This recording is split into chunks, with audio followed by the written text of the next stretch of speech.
Welcome to the Influency Podcast. I'm Hadar, and this is episode number 397. And today I'm going to talk about all the things that I've learned from hitting 1 million subscribers on YouTube.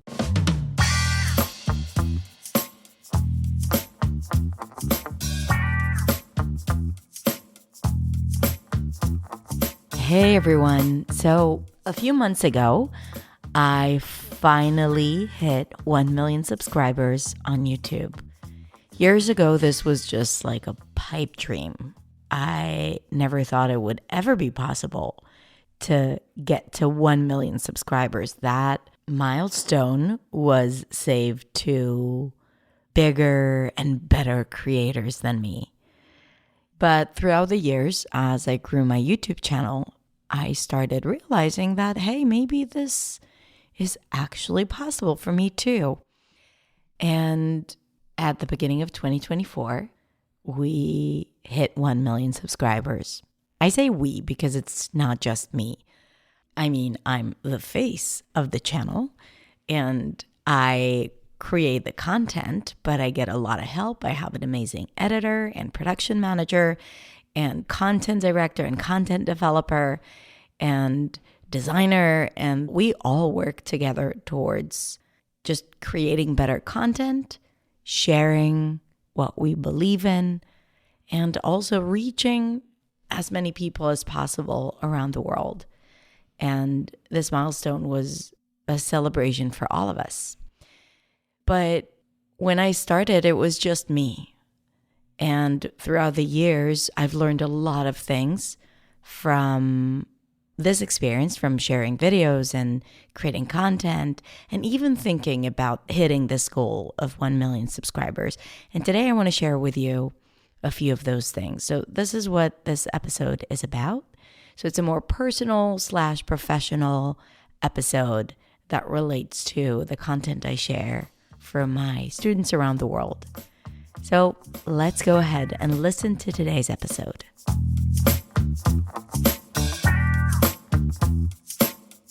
Hey, you guys, it's Hadar from Accents Way English with Hadar, the YouTube channel that has recently hit 1 million subscribers. So first of all, I wanted to make this video to say thank you so much for being a part of this journey, whether you're subscribed or just watching my videos regularly, or maybe this is the first time you're watching a video. I just want to say thank you. I'm honored and I'm humbled that you choose to spend your time watching my content and hearing what I have to say. So I really want to start by thanking you and saying that this has been quite an achievement for me personally and for us in the company, but it could not have been possible without you guys. So this is for you. Now, I wanted to share with you 5 things that I've learned from hitting 1 million subscribers on my YouTube channel. And the first thing that I've learned is that growth is not linear, despite what you would like it to be or to believe.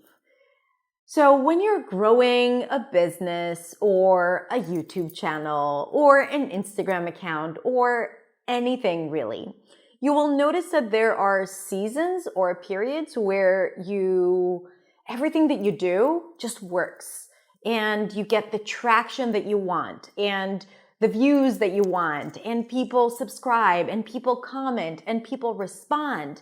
So you feel like that there is this growth and you believe that this growth is going to continue in the same way until you hit your goals. So for me, at first it was 10,000 subscribers, then it was 50,000 subscribers, then 100,000 subscribers. And then of course, as I was growing my channel, it was hard for me to imagine having 1 million subscribers, but I definitely had that on my big goal list. From years ago, I remember that my team and I were talking and we talked about the fact that one day we would hit 1 million subscribers, and that felt so far away. Then there was a period where my channel started growing really fast. We had a few viral videos and people responded really well to the content I shared.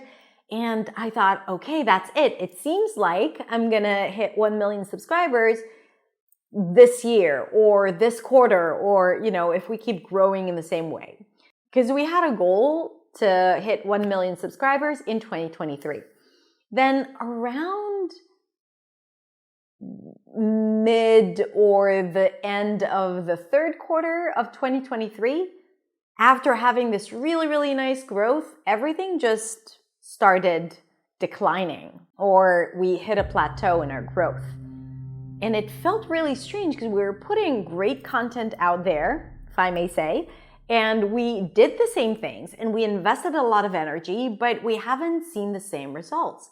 And it was a very humbling experience because it's like you think that you figured it out and you think that you're going to have the same growth, but then you don't.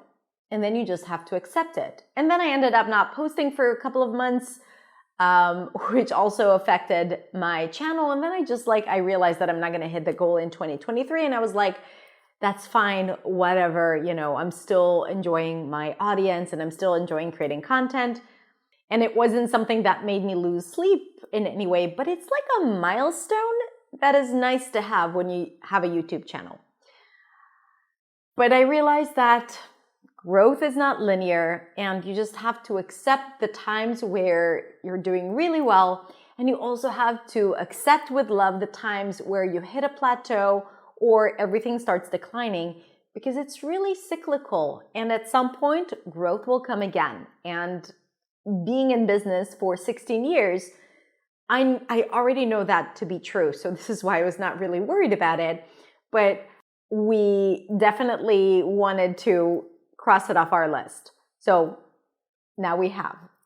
The next thing I learned is that success is not made of highlights, and it's not made of joyful moments necessarily that lead you to that moment where you're like, I have succeeded.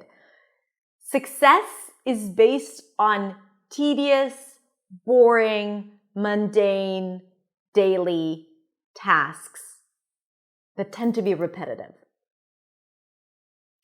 Filming another video, editing it, viewing it, reviewing it, comments, feedback, titles, reviewing it again, thumbnails, doing that over and over and over and over and over and over and over again, right? Those small moments, like those hours that you spend on doing those things, not wanting to review another video, not wanting to fix titles, not wanting to sit down and shoot videos, but you do it anyway, because that is the essence of success. And success feels like something glorious and wonderful, but no, it's really a collection of a lot of moments that are considered hard / boring / tedious work. And, like when I think about all the videos that I have on my channel and all the beautiful, lovely, wonderful, smart, wise subscribers that I have, all of that is really founded on thousands of hours of hard work. And I'm saying that because if you are working towards something, whether it's a YouTube channel or a business or you're something at work, and you are frustrated with the tedious, boring work, remember that that is the currency of success. That is the compound effect. You keep doing it again and again and again and again, and then you will be rewarded for that, right? Like you will be able to reap the fruit of your hard labor. And that's definitely the case when it comes to English as well. Like the hard practice, another word, another sound, and another grammar structure. And then you try it again and you try it again, and it feels like it's endless and boring and tedious. But at the end of the day, you walk into a restaurant and you start speaking to the person there with that language that you learn, or you make friends, or you get a job, and that's the reward. So the thing that we hope for ourselves, or the thing that we consider as success, is really based on those small, tedious moments of what we perceive as hard work, which makes all the hard work always be so worth it. Another thing is that if you have a vision for yourself, and you can see it and you can visualize that nothing is going to stop you from getting it.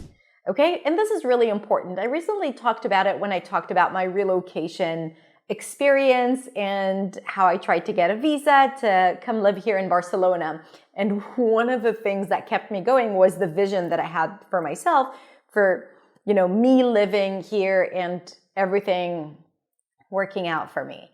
And that's the same with my YouTube channel. I remember years ago when my channel was still at I think 300,000 subscribers, I took a screenshot of my YouTube channel and I changed the number to 1 million and I put it as a screensaver. And I always looked at it like I would open my computer and see 1 million subscribers. That was years ago. So it took a long time for me to get there.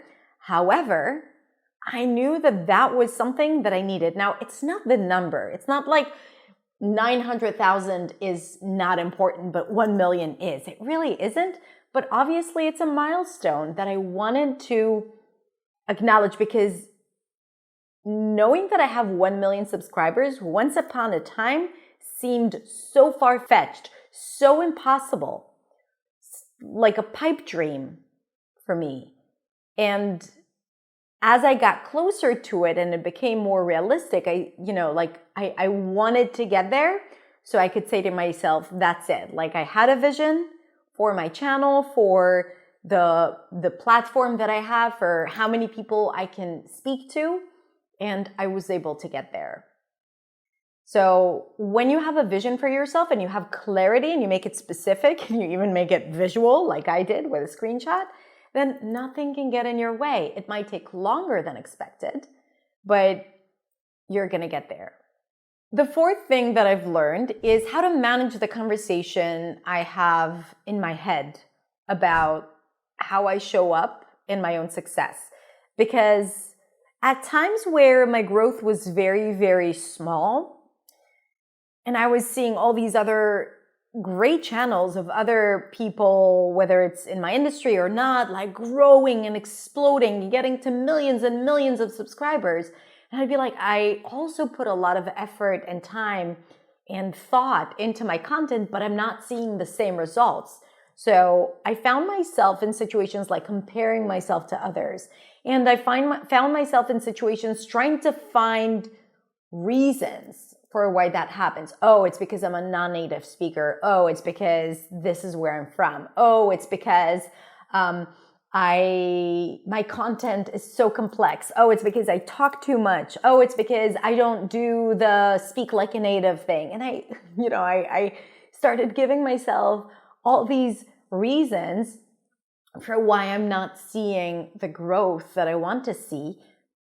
But I think that I was really good at catching it when those thoughts came up from like insecurities, because insecurities will always be there, but I'm really good at managing them, right? Like they don't drive me. They don't lead me. I don't make decisions based on those insecurities or like negative thoughts or, excuses that I give for myself. And I said to myself, you are where you need to be. And every time I would come up with a reason, it's because you're not a native speaker, I would come back with a result. But this is exactly the reason why you are able to connect with your audience and you have such a great connection with your students and your audience, no matter how, big or small your platform is.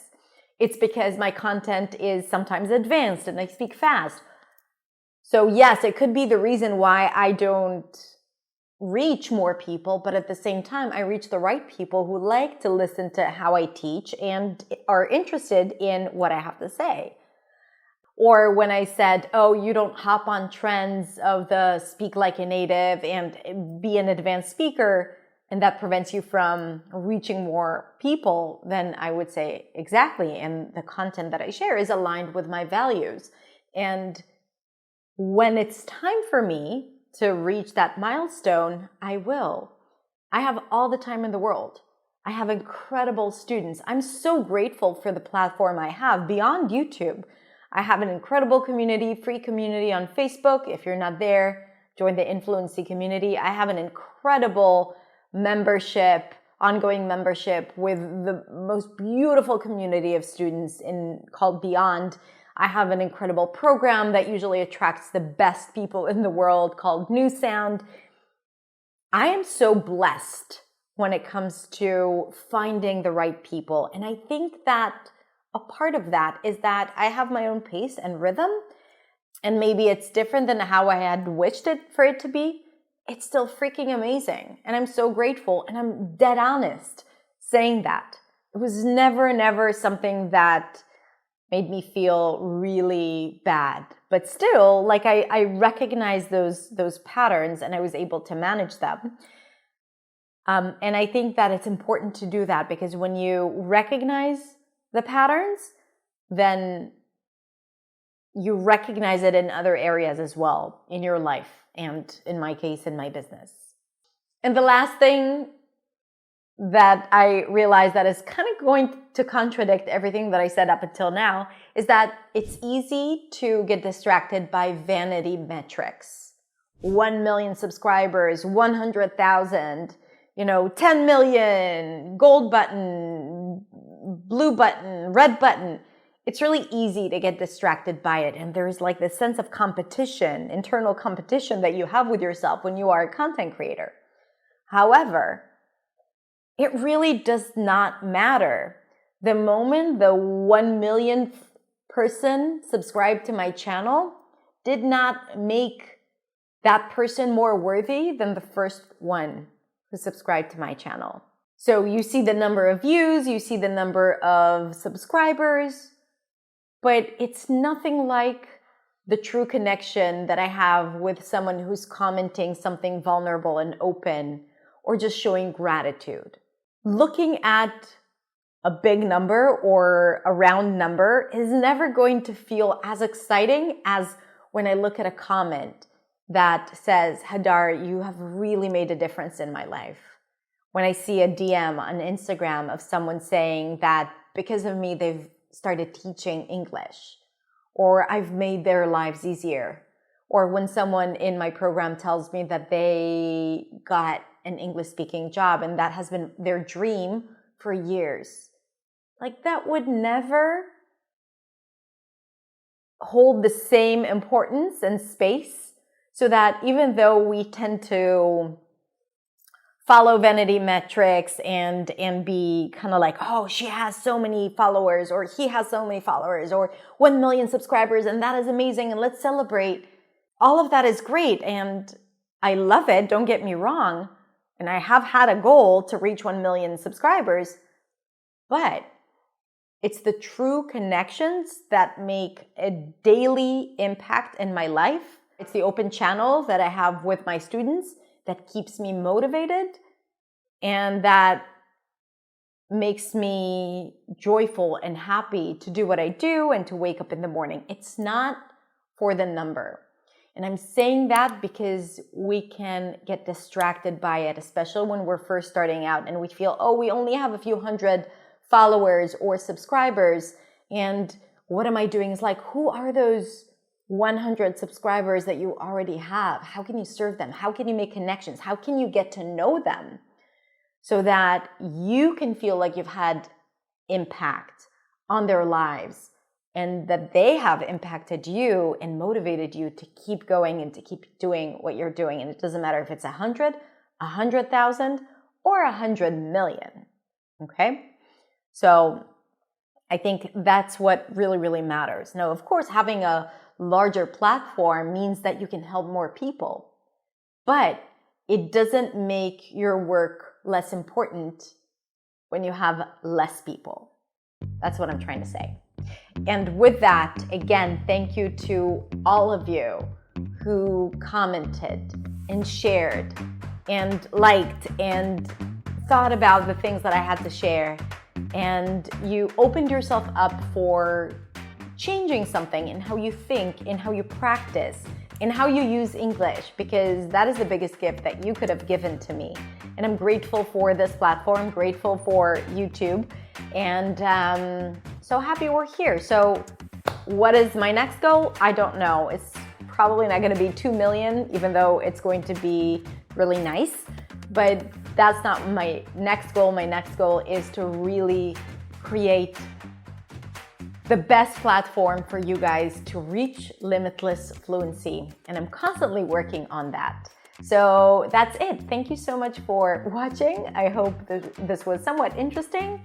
And like I said, thank you for being a part of my journey. Have a beautiful, beautiful rest of the day, and I will see you in the next video. Bye.